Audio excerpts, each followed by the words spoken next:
നമസ്കാരം. Jaishankar, Valluvanad matrimonial, Ottapalam.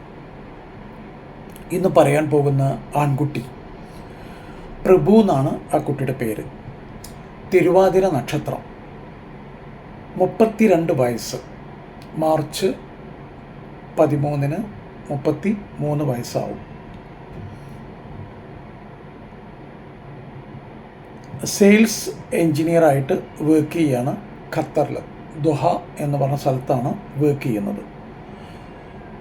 BE ആണ് ആ കുട്ടിയുടെ ഹയസ്റ്റ് ക്വാളിഫിക്കേഷൻ. കോയമ്പത്തൂർ JCT കോളേജിൽ നിന്നാണ് BE പാസ്സായിരിക്കുന്നത്. ഒരു സിസ്റ്റർ, എൽഡർ സിസ്റ്ററാണ്, മാരീഡ് ആൻഡ് സെറ്റിൽഡ് ആണ്. അച്ഛൻ രാജൻ എന്നായിരുന്നു പേര്. അദ്ദേഹം മരണപ്പെട്ടു പോയിരിക്കുന്നു. അമ്മ വിജയലക്ഷ്മി. ഒരു മിഡിൽ ക്ലാസ് ഫാമിലി.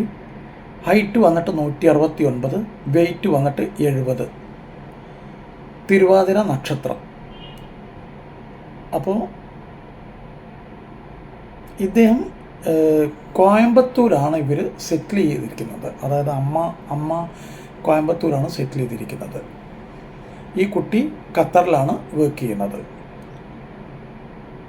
ആർക്കെങ്കിലും ഖത്തറിലോട്ട് പോകാനോ അല്ലെങ്കിൽ ഖത്തറിലുള്ള കുട്ടികൾക്ക് നോക്കാനൊക്കെ പ്രഭു എന്ന് പറഞ്ഞ കുട്ടി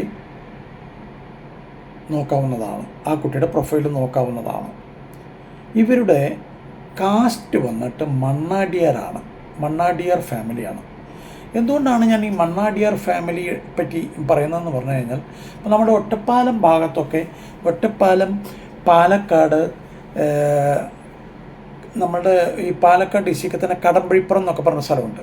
കടമ്പഴിപ്പുറം, ശീർഷപുരം, ഇവിടങ്ങളിലൊക്കെ ഈ മണ്ണാടിയാർ, ഗുപ്തൻ, തരകൻ എന്നൊക്കെ പറഞ്ഞിട്ടുള്ള കുറച്ച് കമ്മ്യൂണിറ്റി ഉണ്ട്.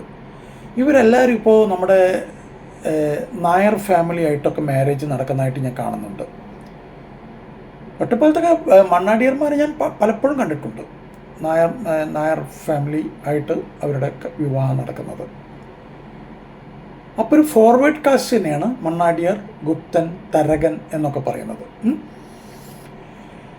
അപ്പോൾ താല്പര്യമുള്ള കുട്ടികളുടെ രക്ഷിതാക്കൾ തീർച്ചയായിട്ടും ഈ പ്രഭുവിൻ്റെ പ്രൊഫൈല് നോക്കാവുന്നതാണ്. എല്ലാ വീഡിയോകളിലും പറയുന്ന അതേ കാര്യം ഇവിടെയും ഞാൻ ആവർത്തിക്കുകയാണ്.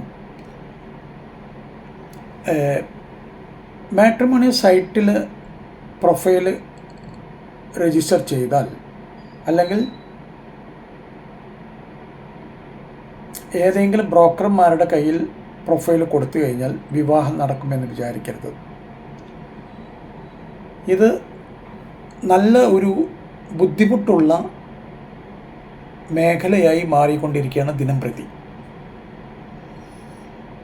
അപ്പോൾ ആദ്യം നിങ്ങൾ ചെയ്യേണ്ടത്, രക്ഷിതാക്കൾ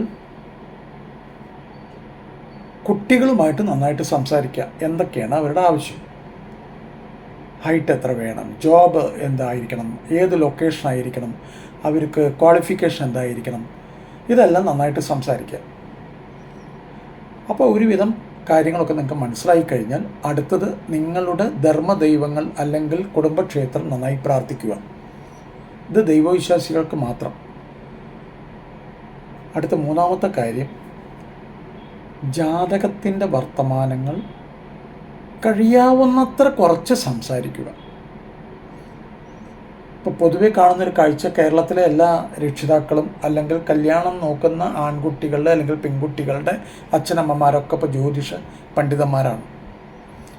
ഈ യൂട്യൂബുകളിൽ നിന്നും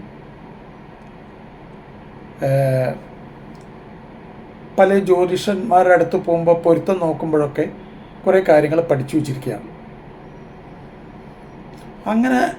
അങ്ങനെ ആവരുത്. കാരണം നിങ്ങൾക്ക് അറിയാത്തൊരു സബ്ജക്റ്റിനെ കുറിച്ച് നിങ്ങൾ കഴിയുന്നത് സംസാരിക്കാതിരിക്കുക. നിങ്ങൾ ജ്യോതിഷനെ കൊണ്ട് നോക്കിപ്പിക്കുക. വീട്ടിൽ ആരെങ്കിലും ജ്യോതിഷം നോക്കുന്ന ആളുകൾ ഉണ്ട്, കുടുംബത്തിലെ ഏതെങ്കിലും റിലേറ്റീവ്സ് ഉണ്ടെങ്കിൽ തീർച്ചയായിട്ടും അവരെ കൊണ്ട് നോക്കിപ്പിക്കരുത്. അവരെ കൊണ്ട് പൊരുത്തം നോക്കിപ്പിക്കരുത്. അത് എൻ്റെ ഒരു അപേക്ഷയാണ്. ചിലപ്പോൾ മുത്തശ്ശൻ മുത്തശ്ശിയൊക്കെ അതൊക്കെ പഠിച്ച ആൾക്കാരായിരിക്കും. അവരൊക്കെ ചിലപ്പോൾ കയറി അങ്ങ് നോക്കിക്കളയും.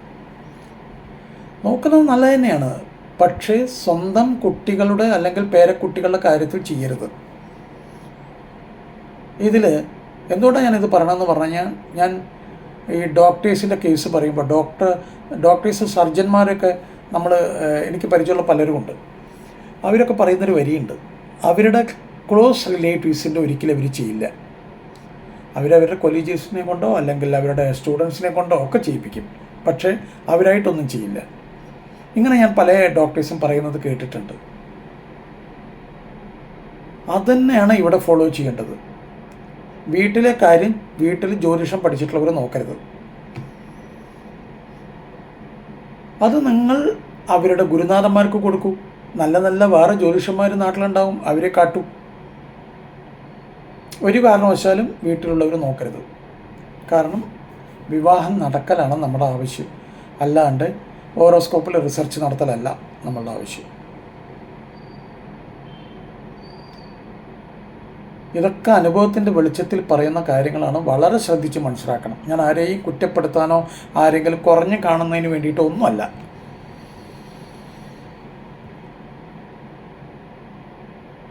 അടുത്തത്, കുട്ടികൾ തമ്മിൽ പുറത്ത് വെച്ച് കാണണം. രണ്ട് ജാതകം ഓക്കെയായി, പെൺകുട്ടിക്കും ആൺകുട്ടിക്കും ഇഷ്ടപ്പെട്ടു, വീട്ടുകാർക്ക് ഓക്കെയാണ്, എവറിത്തിങ് ഈസ് ഓക്കെ.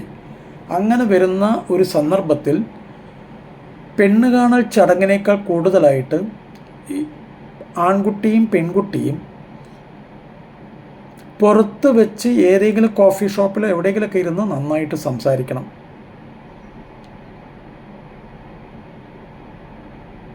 ഒരു 2-3 മണിക്കൂർ നന്നായിട്ട് സംസാരിക്കുക. എഡ്യൂക്കേഷൻ, ഫാമിലി ബാക്ക്ഗ്രൗണ്ട്, മെഡിസിൻ വല്ലതും കഴിക്കുന്നുണ്ടോ, ബാങ്ക് ലോൺസ് വല്ലതും ഉണ്ടോ, ഈ കാര്യങ്ങളൊക്കെ നന്നായിട്ട് സംസാരിക്കുക.